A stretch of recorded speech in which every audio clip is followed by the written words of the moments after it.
Terima kasih teman-teman sudah bisa hadir di sini.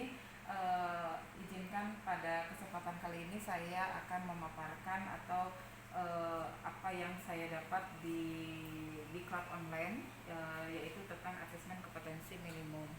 Asesmen kompetensi minimum ini didasari oleh HIPA pada tahun 2018.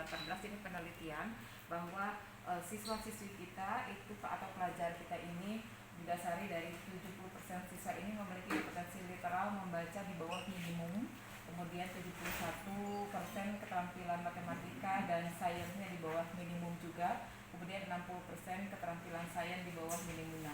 Ini dengan kondisi seperti ini maka dicetuskanlah adanya asesmen nasional. Asesmen nasional itu ini mengacu terhadap abad ke-21 ya. Abad ke-21 itu keberhasilan sistem pendidikan lebih difokuskan pada pencapaian kompetensi siswa yang meliputi pengetahuan, keterampilan dan sikap ya.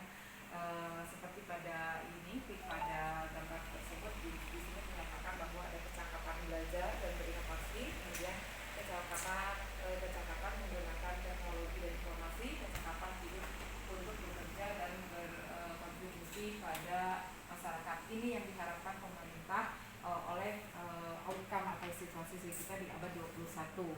Nah ini kemudian lanjutnya profil pelajar Pancasila. Ini juga ada didasari dengan profil pelajar Pancasila abad 21. Ini menurut Mas Menteri ya, Nadiem Makarim, Pancasila yang ingin dicapai oleh siswa yaitu ada 6: beriman dan bertakwa kepada Tuhan Yang Maha Esa, serta berakhlak mulia, kemudian berkebinekaan global, kemudian mandiri, bernalar kritis, kemudian kreatif, serta gotong royong.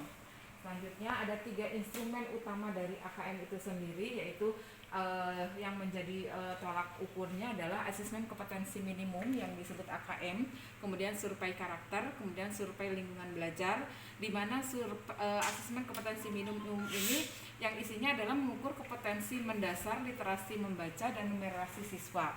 Kemudian survei karakter yang mengukur sikap nilai, keyakinan dan kebiasaan yang mencerminkan karakter siswa juga. Kemudian survei lingkungan belajar yang mengukur kualitas berbagai aspek input dan proses belajar mengajar di kelas maupun di tingkat sekolah. Jadi lingkungan sekolah ya. Kemudian asesmen nasional dirancang untuk menghasilkan informasi akurat untuk memperbaiki kualitas belajar mengajar, pada gilirannya akan meningkatkan hasil belajar. Apakah sama asesmen nasional dengan UN? Tentunya tidak sama. Kalau UN itu adalah berbasisnya nanti adalah hasilnya nilai, jadi secara kepribadian jadi saklek nilai siswa. Tapi kalau asesmen nasional ini hasilnya ini akan memperbaiki proses di mana kita cara mengajar dan sebagainya. Asesmen nasional menghasilkan informasi untuk memantau perkembangan mutu dari waktu ke waktu dan kesenjangan antara bagian di dalam sistem pendidikan, misalnya antara kelompok sosial ekonomi di suatu wilayah, antar sekolah negeri dan swasta, antar daerah, ataupun antara kelompok berdasarkan atribut tertentu. Asesmen nasional juga bertujuan untuk menunjukkan apa yang seharusnya menjadi tujuan utama sekolah, yakni mengembangkan kompetensi dan karakter siswa. Asesmen nasional juga memberikan gambaran tentang karakter esensial sebuah sekolah yang efektif untuk mencapai tujuan utama. Jadi ini adalah lebih globalnya adalah penilaian terhadap sekolah gitu. Jadi bukan kepribadi anak. Nah ini manfaat asesmen nasional. Manfaatnya adalah protek kualitas pembelajaran di sekolah atau di daerah, kemudian umpan balik peningkatan ke kualitas pembelajaran sekolah, kemudian dasar untuk penyusunan program selanjutnya. Makanya asesmen nasional ini kenapa dilaksanakan kalau tingkat SD di kelas 5, kemudian tingkat SMP di kelas 8, kemudian SMA, SMK itu di kelas 11.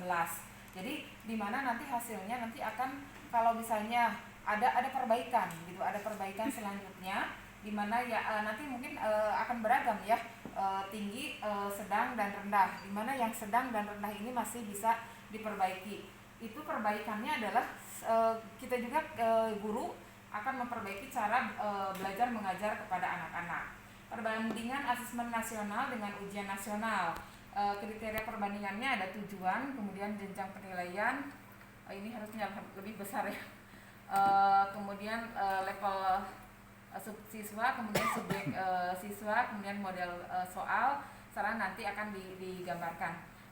Tujuannya adalah bisa nanti ya kita paparkan. Terus selanjutnya adalah petunjuk dan teknis pelaksanaan asesmen nasional. Di sini ada asesmen nasional dilaksanakan kemudian berbasis komputer, kemudian peserta AKM-nya tadi ya tingkat SD, SMP, SMK itu di tengah ya. Kemudian ada jadwal pelaksanaannya. Selanjutnya asesmen nasional akan diikuti oleh sebagian peserta didik kelas 5, kelas 8, kelas 11 yang dipilih secara acak oleh pemerintah.